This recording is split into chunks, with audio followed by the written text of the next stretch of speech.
আমি প্ৰাকৃতিক সম্পদৰ ব্যৱস্থাপনা আমাৰ কুৱেশ্যন বেংকৰ 2024 কুৱেশ্যন বেংকৰ পৰা আমি আলোচনা কৰি আছোঁ। তো ইয়াৰ বিজ্ঞানৰ এইটোৱে লাষ্ট চেপ্টাৰ আছিলে, তো তোমালোকে চাই লোৱা। মই আগতে গোটেই 15টা চেপ্টাৰৰ ভিডিঅ' অলৰেডি আপলোড দিলোঁ, যদি চোৱা নাই চাই ল'বা।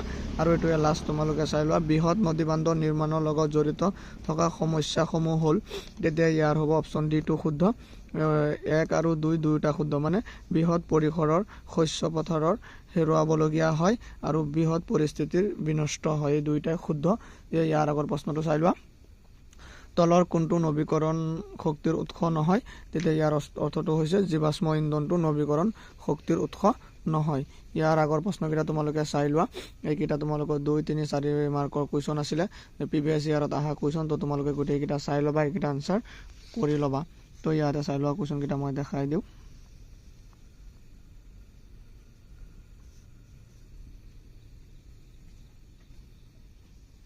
এইকেইটা তোমালোকৰ কুৱেশ্যন আছিলে,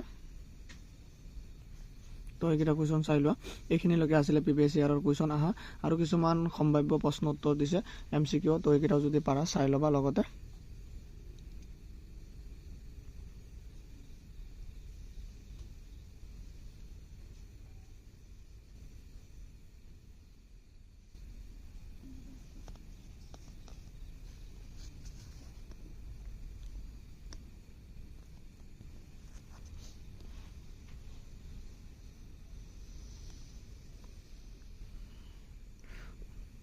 যদি ভিডিঅ'টো ভাল লাগে ছাবস্ক্ৰাইব কৰি দিবা চেনেলটো, এতিয়ালৈকে যোনে ছাবস্ক্ৰাইব কৰা নাই, থেংক ইউ।